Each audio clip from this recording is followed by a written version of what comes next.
गुलाम नबी आजाद ने कांग्रेस पार्टी की प्राथमिक सदस्यता से लेकर सभी पदों से इस्तीफा दे दिया। आजाद ने कांग्रेस की अध्यक्ष सोनिया गांधी को 5 पन्नों का इस्तीफा भेजा, जिसमें उन्होंने कांग्रेस को अनुभवहीन चाटुकार नेताओं की नई मंडली करार दिया है। उन्होंने पत्र में लिखा है कि सोनिया गांधी के नेतृत्व में पार्टी अच्छा प्रदर्शन कर रही थी, लेकिन दुर्भाग्य से जब से पार्टी में राहुल गांधी की एंट्री हुई तो उन्होंने पार्टी में बातचीत का पूरा खाका बर्बाद कर दिया। रेवड़ी कल्चर यानी फ्रीबीज पर सुप्रीम कोर्ट का बड़ा फैसला आया है। कोर्ट ने 3 जजों की बेंच के पास मामला भेज दिया है। कोर्ट ने कहा कि फ्रीबीज पर टैक्स पेयर का महत्वपूर्ण धन खर्च किया जाता है। इससे पहले सुप्रीम कोर्ट ने मुफ्त रेवड़ियों को गंभीर मुद्दा बताते हुए इस पर व्यापक विचार विमर्श पर जोर दिया था।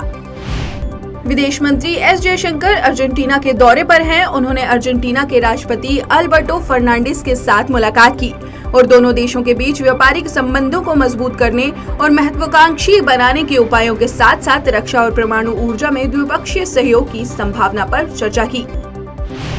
विश्व के शीर्ष नेताओं के बीच कराए गए एक सर्वे में ये खुलासा हुआ है कि ग्लोबल रेटिंग में आज भी दुनिया में नरेंद्र मोदी सबसे लोकप्रिय हैं। मॉर्निंग कंसल्ट सर्वे के मुताबिक दुनिया में सबसे अधिक 75% लोगों की पसंद के साथ नरेंद्र मोदी एक बार फिर वैश्विक रेटिंग में शीर्ष पर काबिज हैं। इस सूची में पीएम मोदी के बाद मेक्सिको के राष्ट्रपति Andres Manuel Lopez Obrador 63% rating के साथ दूसरे स्थान पर और इटली के प्रधानमंत्री मारियो ड्रैगी 54% रेटिंग के साथ तीसरे स्थान पर हैं। असम पुलिस ने गोलपाड़ा के जोगी घोपा इलाके से एक और अलकायदा के संदिग्ध आतंकी को गिरफ्तार किया है। आरोपी हाजीपुर रहमान मुफ्ती एक मदरसे का मौलवी है। गोलपाड़ में एसपी वीवी राकेश रेड्डी ने बताया कि आरोपी उन 3 लोगों से जुड़ा है जिन्हें असम पुलिस ने इसी सप्ताह आतंकवादी संगठनों से संबंध रखने के आरोप में गिरफ्तार किया है। अलकायदा की भारतीय उप महाद्वीप इकाई से जुड़े संदिग्धों की एक हफ्ते में ये चौथी गिरफ्तारी है। हिमाचल प्रदेश सरकार बीएसएनएल के लिए आधारभूत ढांचा उपलब्ध कराएगी। चीन सीमा से सटे और प्रदेश के अन्य दुर्गम क्षेत्रों में अब मोबाइल सिग्नल की दिक्कत नहीं होगी। बीएसएनएल इन क्षेत्रों में 1000 4G टावर लगाने जा रहा है। इसके अलावा कहां-कहां इन टावरों को लगाया जाना है, ये भी प्रदेश सरकार तय करेगी। सीमा पर तैनात जवानों और स्थानीय लोगों को इसका फायदा होगा। विश्व स्वास्थ्य संगठन के अनुसार दुनिया भर में मंकी पॉक्स के नए मामलों की संख्या में कमी देखने को मिली है। जारी हुई रिपोर्ट के अनुसार दुनिया भर में बीते सप्ताह मंकी पॉक्स के मामलों में 21% की कमी आई है। अमेरिका में भारतीय मूल की महिलाओं पर नस्लीय हमले का शर्मनाक मामला सामने आया है।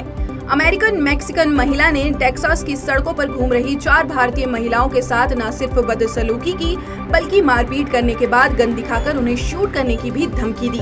सोशल मीडिया पर घटना का वीडियो वायरल होने के बाद मेक्सिको की पुलिस ने आरोपी महिला को गिरफ्तार कर लिया है। चीन के साथ बढ़ते तनाव के बीच ताइवान ने अपने बचाव के संकल्प को काफी मजबूत कर लिया है। इसी बीच नए अमेरिकी सांसद मार्शा ब्लैकबर्न ने राष्ट्रपति त्साई इंग-वेन से मुलाकात की। राष्ट्रपति त्साई इंग-वेन ने कहा कि अमेरिकी नेताओं की हालिया यात्राओं से ताइवान को आत्मबल मिला है। पाकिस्तान के बाद अब अफगानिस्तान में भी बाढ़ से भारी तबाही की खबरें आ रही हैं। तालिबान के प्रवक्ता जबीहुल्लाह मुजाहिद ने बताया कि अचानक आई बाढ़ के कारण 250 से अधिक लोग घायल हो गए, जबकि 3000 से अधिक घर नष्ट हो गए। मुजाहिद ने बताया बाढ़ के कारण 182 लोगों की मौत भी हुई है।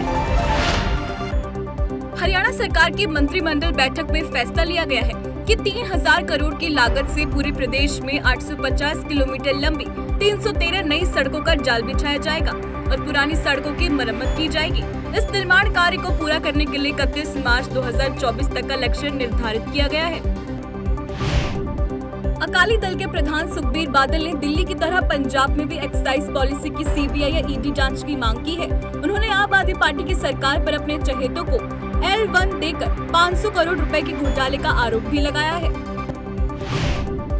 कर्नाटक के मुख्यमंत्री बसवराज बोम्मई ने कृषि मजदूरों के बच्चों के लिए विद्या निधि योजना का विस्तार करने का निर्णय लिया है। उन्होंने कहा कि 4000 आंगनबाड़ी केंद्र बच्चों को पौष्टिक भोजन प्रदान करने के लिए स्थापित किए गए हैं। उत्तराखंड में उड़ान योजना के तहत देहरादून से अल्मोड़ा के लिए मुख्यमंत्री धामी ने जॉली ग्रांट एयरपोर्ट पर हेली सेवा का शुभारंभ किया। इससे 1.5 घंटे में देहरादून से अल्मोड़ा का रास्ता तय हो सकेगा। उत्तर प्रदेश के मुख्यमंत्री योगी आदित्यनाथ के खिलाफ सुप्रीम कोर्ट ने 15 वर्ष पुराने हेट स्पीच मामले में दायर याचिका को खारिज कर दिया है।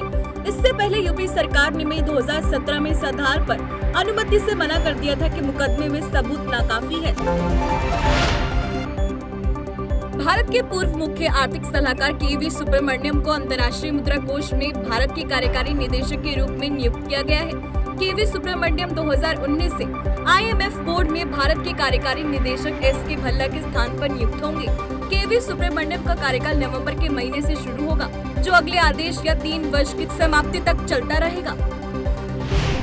उत्तर प्रदेश में वैश्विक पर्यटन उद्योग को बढ़ावा देने के लिए यूपी सरकार ने 12 कार्यक्रम आयोजित करने की योजना बनाई है।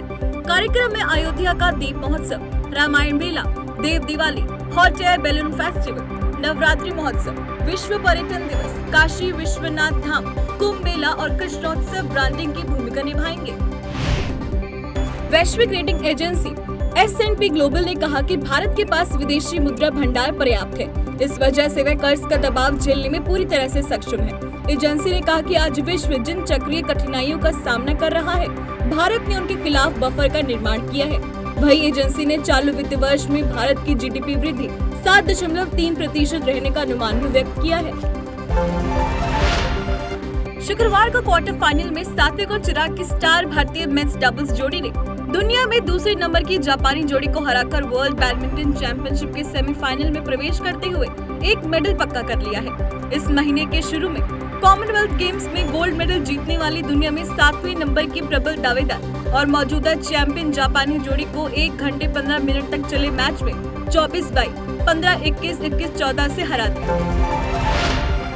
गूगल ने प्ले स्टोर पर कार्रवाई करते हुए 2000 लोन ऐप हटा दिए हैं। भारतीय रिजर्व बैंक की नई नीति आने के बाद गूगल ने ठोस कदम उठाया। भारतीय रिजर्व बैंक की नई नीति में कर्ज का भुगतान और वसूली करने का अधिकार केवल बैंक और उन वित्तीय संस्थानों के पास रहेगा जो तय निर्देश के तहत काम कर रहे हैं। ऋण का भुगतान और लेनदारी का काम किसी तीसरे पक्ष के हाथों में देने की अनुमति नहीं दी गई है।